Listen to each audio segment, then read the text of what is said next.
Hello, everybody. Welcome to Kickstarter's Creator Hangouts. This is a weekly series that we hold with some of our favorite creators throughout all of different Kickstarter communities. And today we have a great chat for you. But before I get into our guest today, let me introduce who I am. I'm Haley Rosenblum. I am the music outreach lead here at Kickstarter, which basically means that I work with musicians and music makers and anyone who wants to create a music project and help them do that. So today I have two wonderful guests I'm excited to be chatting with you guys here.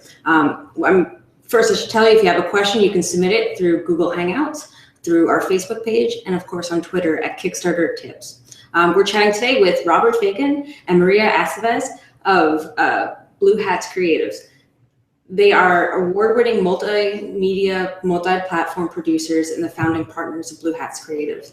And they are the team that are behind L7, Pretend That We're Dead.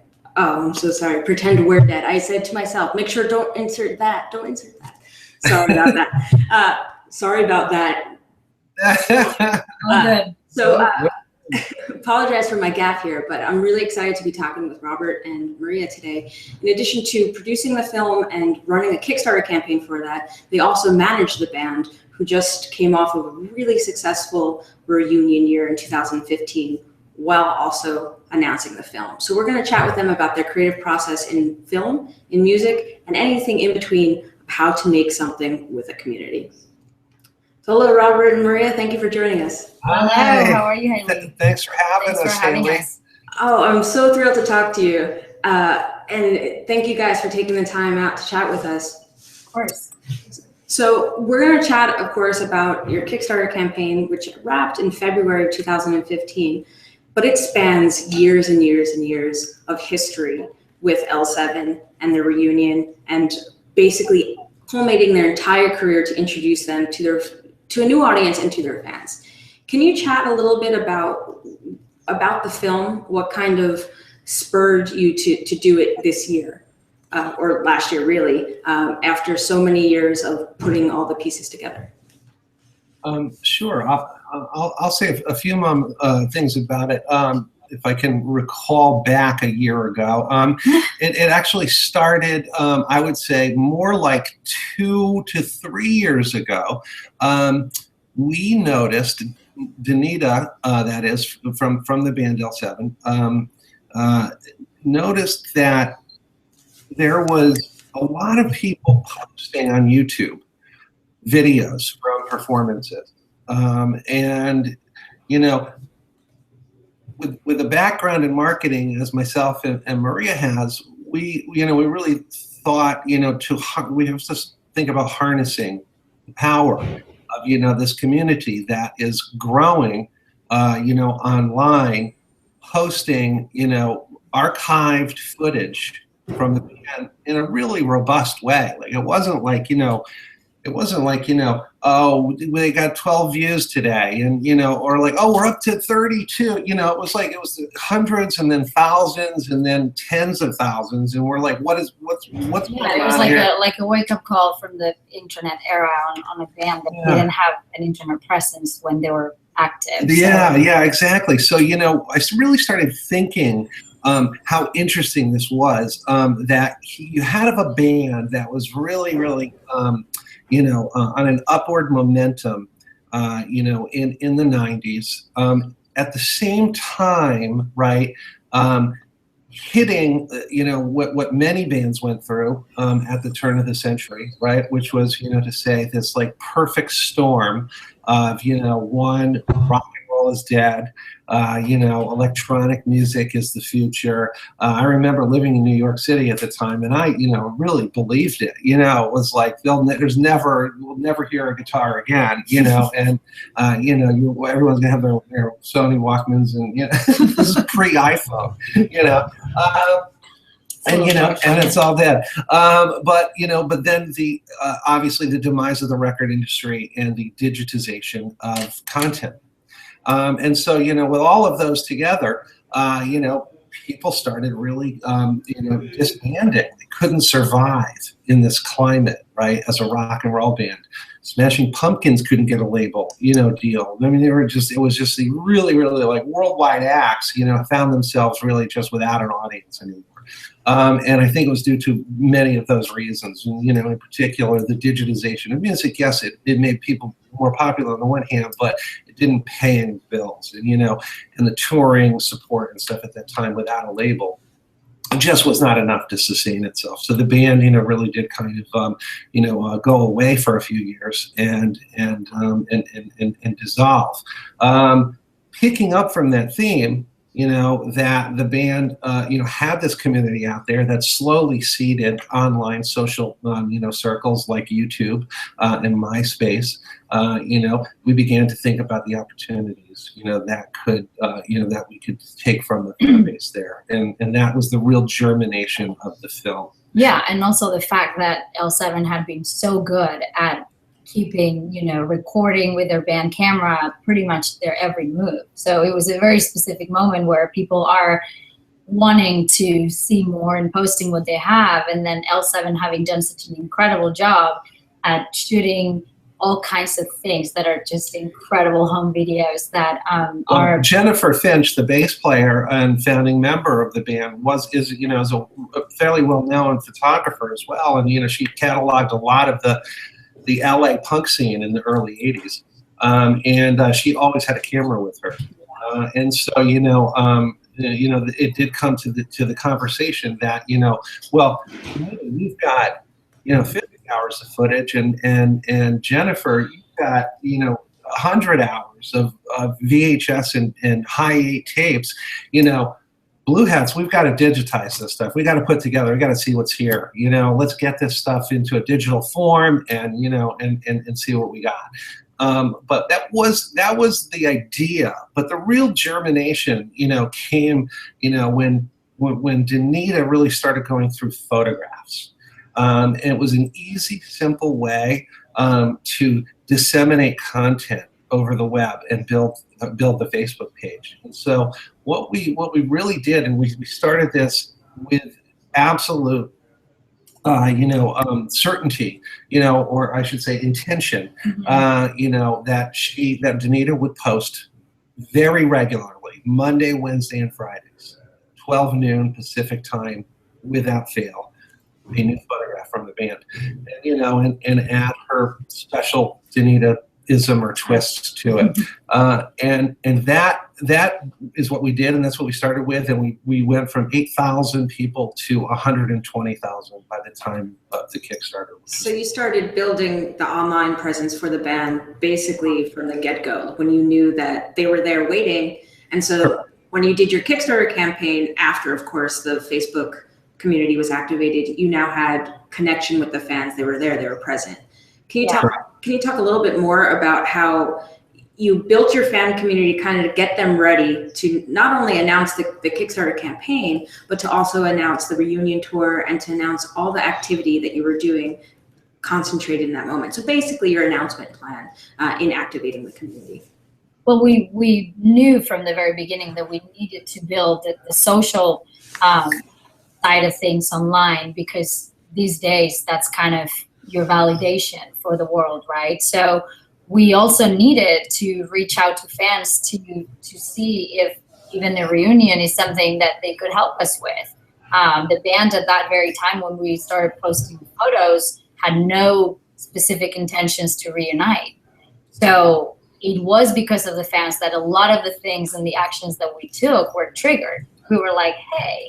Yeah. Again, it was another, on the reverse side, it was a perfect storm of good that occurred, by instilling the Facebook community with, authentic archive footage from the source itself, from Danita. It was very authentic. It was very real.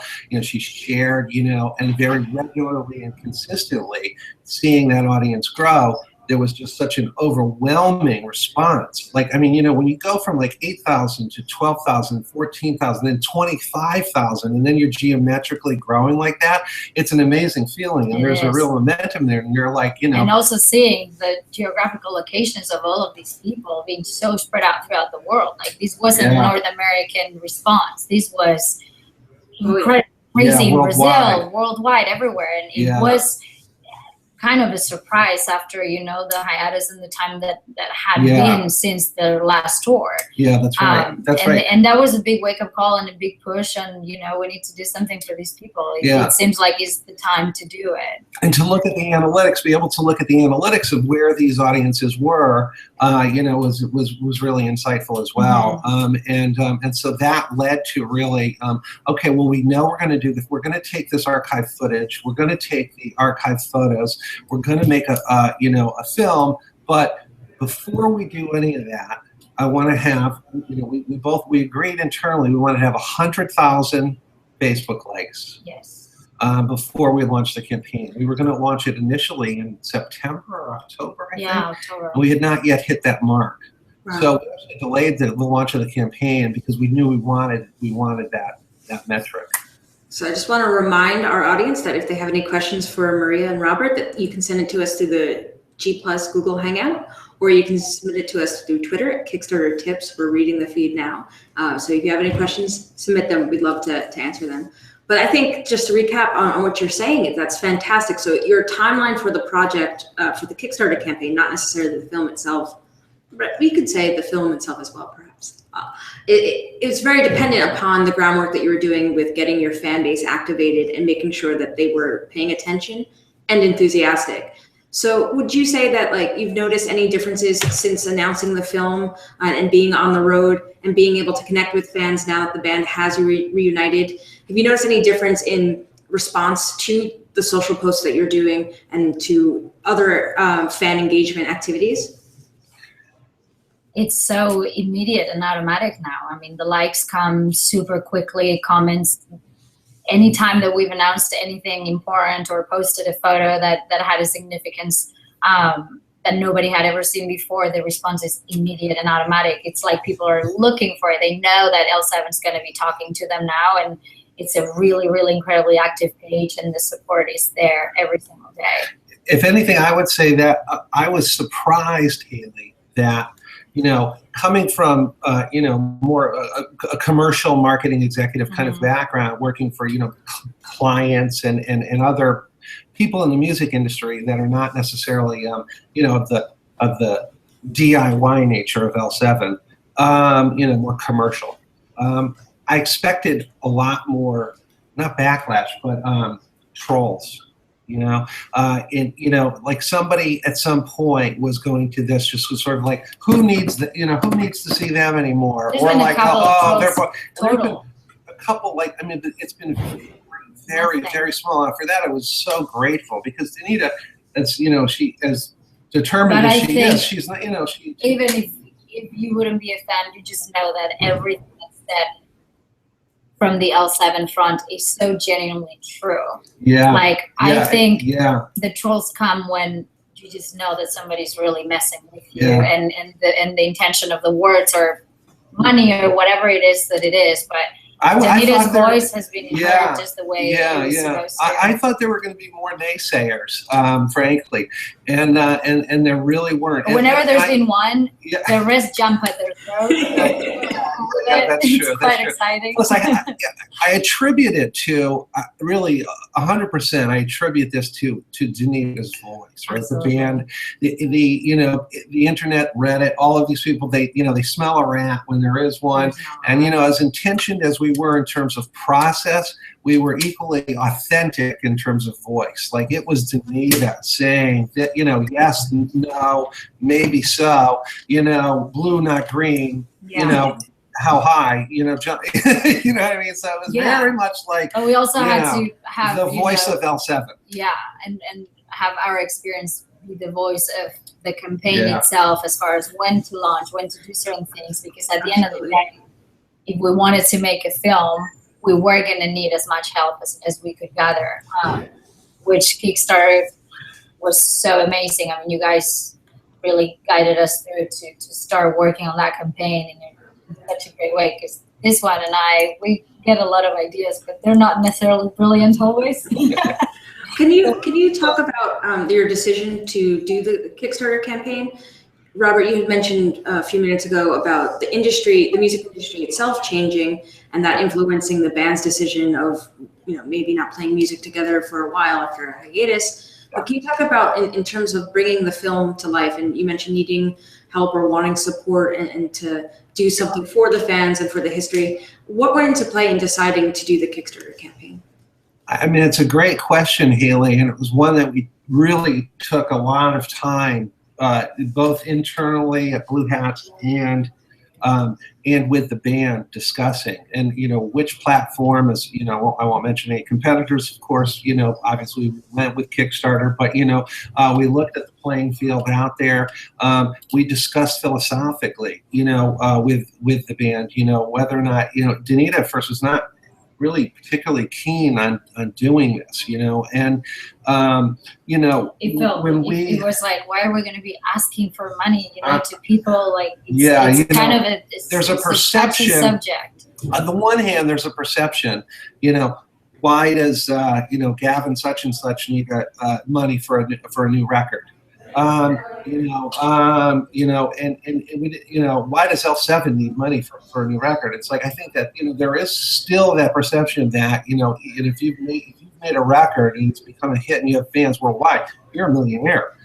And, I think that the culture's changing, obviously. Now people are starting to realize through documentaries and through these crowdfunding things that, it's like, actually, that's not the case, and it's through all these other ancillary things that they make the money. But it was, basically, it was decided that we were going to do it because, Haley, it may have been your early conversation, now that I recall, with you when you said, it is as much the money is one thing, but the outreach is another.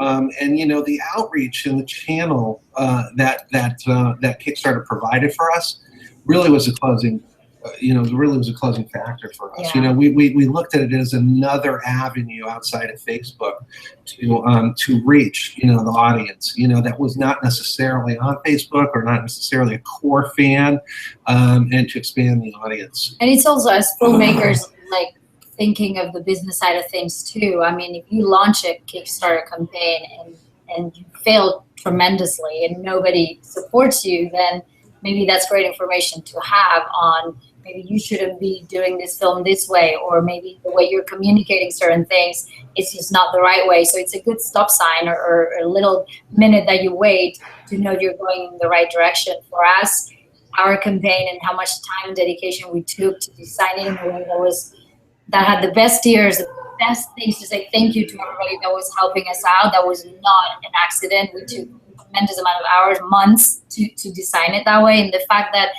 we ended up being so successful for us was also validation that we had to make this film because we knew we had to. Yeah, that's but right. That's right. Now all of these people that are incredible fans and supporters and friends and not friends from all over the world, they're telling us that we need to make this film. Yeah. So and again, I think that it was also due to certain other Kickstarters coming out a year or two ago in the same vein, music docs, that were writing their own story.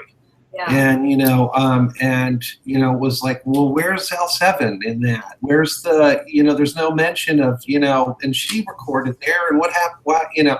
To the point where it was like, we have to tell you have to tell your own story. Yeah. Otherwise you're going to be swept under.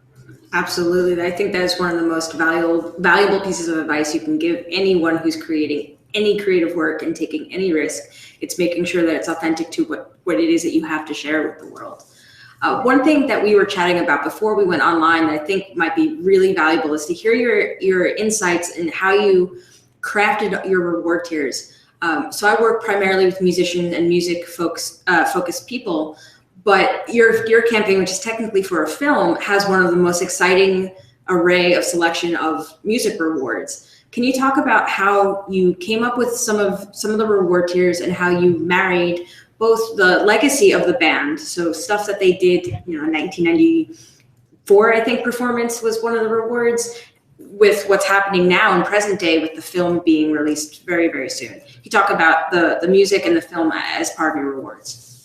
Well, initially the way it all started was basically just sitting down and seeing what it is that we had to offer that was kind of at our hand already, something that we could I mean, what can we do for these people? It was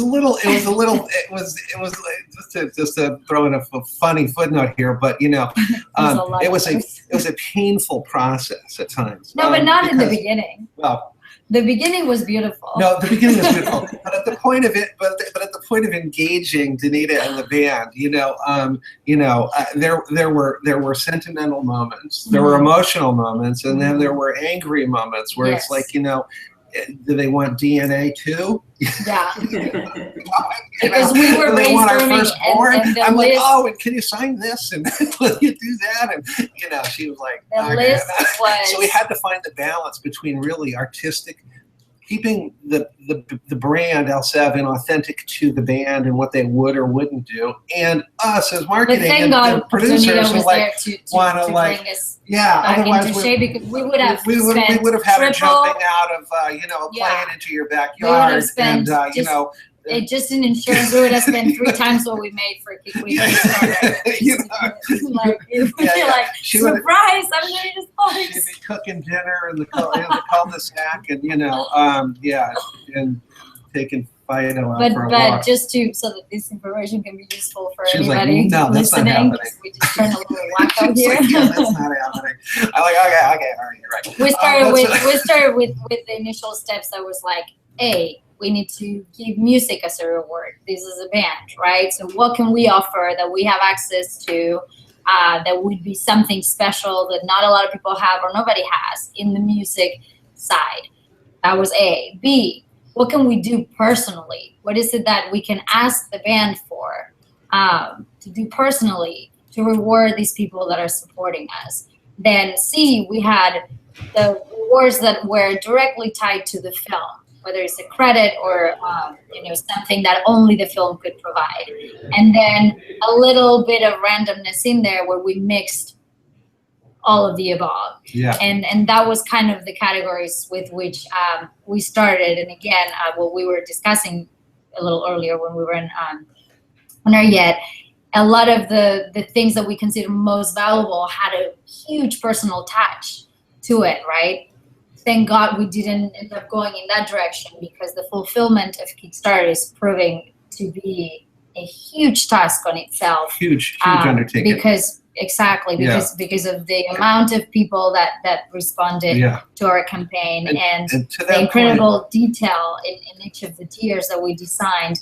That is very, it's quite a workload to take care of, and we have our team. I do want to also offer as advice, the fact that what was very important to us on a very pragmatic level was that every tier be executable, in a way that actually we could. It wasn't like, we're going to play Ouija board and with you on a Thursday. Although we're going to go to the Magic Castle. We are going to the Magic Castle, but that was, more for press. Ouija board.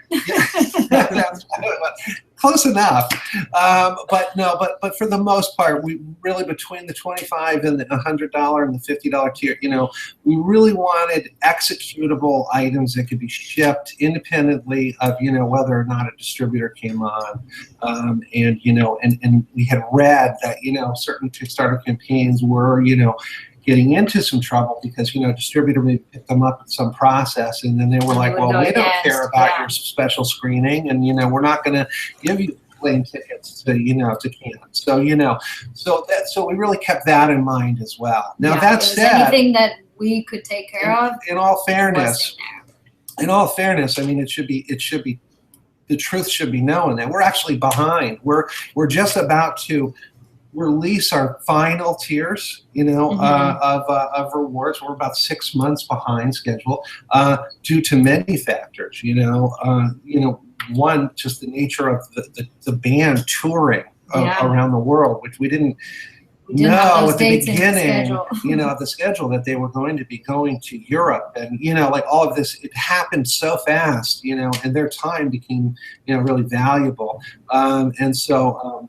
So that's been a challenge as well, managing the expectations. But I have to say, they've been so incredible. Like, this is not the most fun thing to do, to sit in a room and sign hundreds of albums, right? Right. And they've been amazing. Yeah. Sunday, day off after coming from Europe and being sleep deprived and tired and wanting to see their families. They were sitting in our office signing albums for all the fans. Danita is now presently today working on the finishing touches of the ephemera book, which she pulled out some stuff from the garage that I saw recently, which was really just cool, just mind-blowing stuff. But we've had photo shoots with Danita. We designed the tier where we had the special photo with the sticker in the V guitar. We had the whole photo shoot with all of the names. Yeah, that was a lot of fun. That was cool. Yeah, we had people. We made custom stickers for a tier, and we made them, and then we put them on her flying V, and then we took a shot at them. That's awesome. So I think you mounted them super nicely, and everybody got there. So that was cool. Oh, now I wish I have regret. I should have pledged for that one. I want one too, but you had some wonderful takeaways just there. I think I'll recap them just so it's a little bit of a bulleted list. Is to plan your rewards based on what you know that you can deliver and that what you're comfortable delivering. So for Robert and Maria, they're working with a band. The band needs to be okay with the offerings there because it's them, they're part of it as well. And you also want to think about your timeline, how long it may take for you to deliver and fulfill and to make these rewards, especially if there's a lot of variables that you just can't predict beforehand. For example, the band went on tour throughout the world. At the time of the campaign launch, we didn't know what those plans would be. So just think about your timeline and think about what you can execute and keep that personal touch to your rewards as well. I think that the Flying V sticker is incredible because now someone feels super connected, not just to L7, but to this movie and to the story of it making out. So we have time for just one last question. This is kind of like the grab bag thing of an entire campaign process and even in your creative process of making the film as well and finishing up the rewards and the whole project. Is there anything in particular that surprised you, be it positively or sort of threw you off kilter? Is there anything strange come up? What was the one random thing that happened that just blew your mind? I mean, in my opinion, this is totally my personal opinion, but what blew my mind away was this was our first Kickstarter campaign on something where we had so many odds against us without an online presence being built before we started designing things, and then suddenly the numbers start growing in our Kickstarter campaign, and we're just like pinching each other, saying, "Partner, is this happening? Is this happening?" It wasn't a specific event necessarily, the success but and the response process and the of process. of going over our goal, by tens of thousands. It was really an outpouring of support, and the band is thrilled, and getting the story out there. The idea of really making this happen and getting it out there. The support was and the power of this platform and crowdfunding. I think it's incredible. We want to do another one.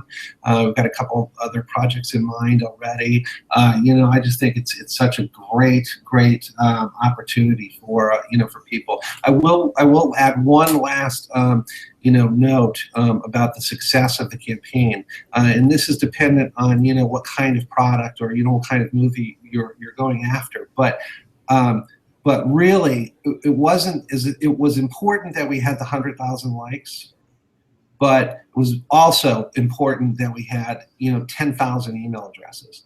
Yeah. And so the email addresses constituted a non-trivial percentage of the overall people who actually gave.